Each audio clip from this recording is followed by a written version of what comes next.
Hello friends, you are welcome to my YouTube channel Oxford Gallery. Once again I am present with a new video on exercise 87. Let's remember what we have learned in our previous videos. In our previous videos we learned about the use of infinitive with verb to be. During the discussion of infinitive, we know when we add to before verb base form, it is called infinitive. And we know about infinitive. Infinitive does not change as per the tense, number or person of the sentence. And infinitive used in a sentence as a subject, as an object of a preposition, or as a complement of the sentence. In our previous videos we studied about the use of verb to be with infinitive, and we also know about the present tense form of verb to be is, am and are with infinitive we used, and we also used the past tense form of verb to be was, were. In this video, that means exercise 87 is also based on use of infinitive with verb to be, that means was, were. Let's know about was, were. Was and were are the past tense form of verb to be. We know was and were are the past tense form of verb to be. Was is the singular auxiliary verbs, were is a plural auxiliary verbs. Both are auxiliary verbs and both are divided into two groups. One is singular and another is plural. And both the auxiliary verb will used with infinitive. And in this video we will learn all the exercises are used based on use of infinitive with verb to be, that means was and were.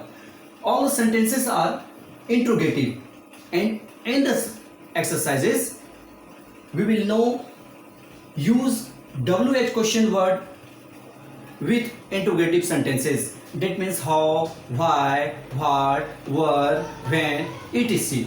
Then we will use was and were.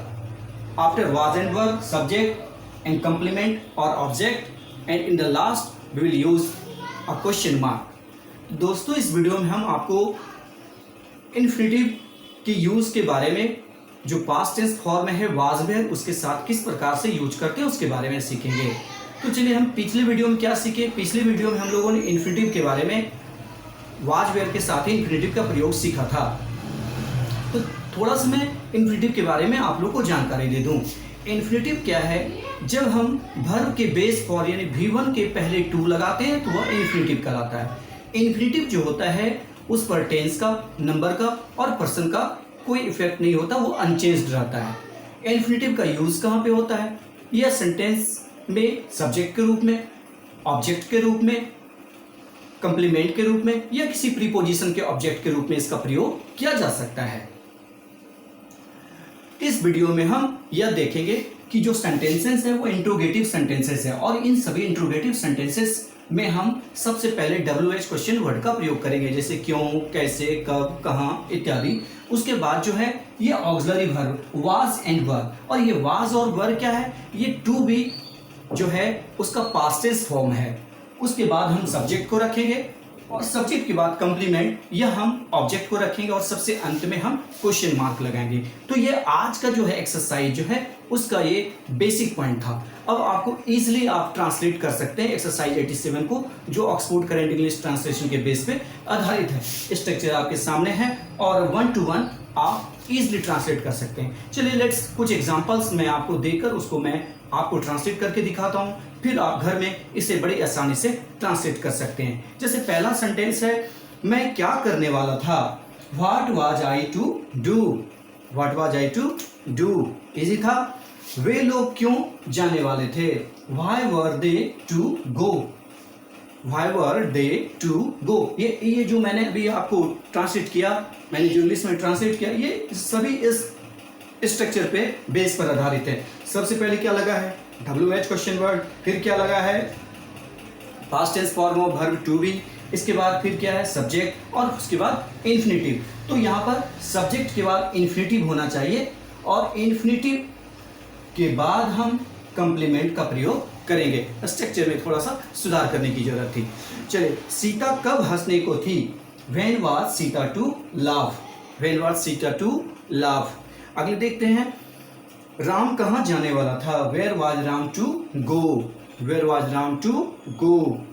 वे कैसे तुम्हारी मदद करने को थे? How were they to help you? How were they to help you? Ram परीक्षा क्यों नहीं देने वाला था? तो इस बात में नॉट का भी प्रयोग किया गया है। तो नॉट का प्रयोग कहाँ करना है? जब इंट्रोगेटिव सेंटेंसेस होते हैं तो सब्जेक्ट के बाद नोट लगाते हैं, इसका ख्याल रखना होगा। तो आप देखेंगे सब्जेक्ट के बाद हमने नोट का प्रयोग किया है। Why were Ram not to appear at the examination? अगले सेंटेंस को देखते हैं, आप कहाँ पढ़ने को वाले थे? Where were you to read? कुछ और सेंटेंसेस को लेते हैं जो इसी एक्सरसाइज से है, जैसे सीता क्या खरीदने को थी? What was Sita to buy? तो यहाँ पे इन्फिनेटिव क्या है? टू बाय और सब्जेक्ट है सीता। अगले सेंटेंस को देखते हैं, वह क्यों शादी करने वाला था? Why was he to marry? बहुत इजी है, इसलिए आप ट्रांसलेट कर सकते हो। नेक्स्ट है, तुम्हारे पिता क्या पढ़ाने को थे? What was your father to teach? यहाँ पर ध्यान देना होगा कि हमारा सब्जेक्ट फादर है जो कि सिंगुलर है, इसलिए हमने यहाँ पे was का प्रयोग किया है जो पास्ट टेंस फॉर्म का सिंगुलर रूप है, जो वर्ब टू बी के पास्ट टेंस फॉर्म का सिंगुलर फॉर्म है। चलिए अगले सेंटेंस को देखते हैं। अगला सेंटेंस है, वह अपना घर कब और क्यों बेचने को था? तो when and how and when was he to sell his house? यहाँ पर his house जो है वो वाक्य में ऑब्जेक्ट के रूप में प्रयुक्त हुए हैं। गीता क्यों नृत्य करने को थी? Why was Gita to dance? अगले सेंटेंस को देखते हैं, वह तुम्हें क्यों मारने को था? Why was he to kill you? ध्यान रखना होगा, you जो है वो ऑब्जेक्ट है जो वाक्य के अंत में प्रयोग होगा। पहले इन्फिनेटिव लगाएंगे, इसके बाद हम ऑब्जेक्ट का प्रयोग करेंगे। चलिए अगले और कुछ सेंटेंसेस को देखते हैं। वे लोग क्या करने को थे?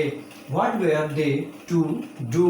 What were they to do? मेरा दोस्त कब पटना जाने वाला था? When were my friend to go to Patna? सरकार कब मदद करने को थी? When was the government to help? शिक्षक कब पढ़ाने को थे? When was the teacher to teach? तो you can translate all the sentences into English by the help of this structure. Okay, तो इस वीडियो में आपके लिए इतना ही। मेरे साथ वीडियो में अंत तक बने रहने के लिए धन्यवाद। मिलते हैं फिर अगले वीडियो में कुछ नए टॉपिक के साथ। धन्यवाद, आपका दिन मंगलमय हो एवरीबॉडी।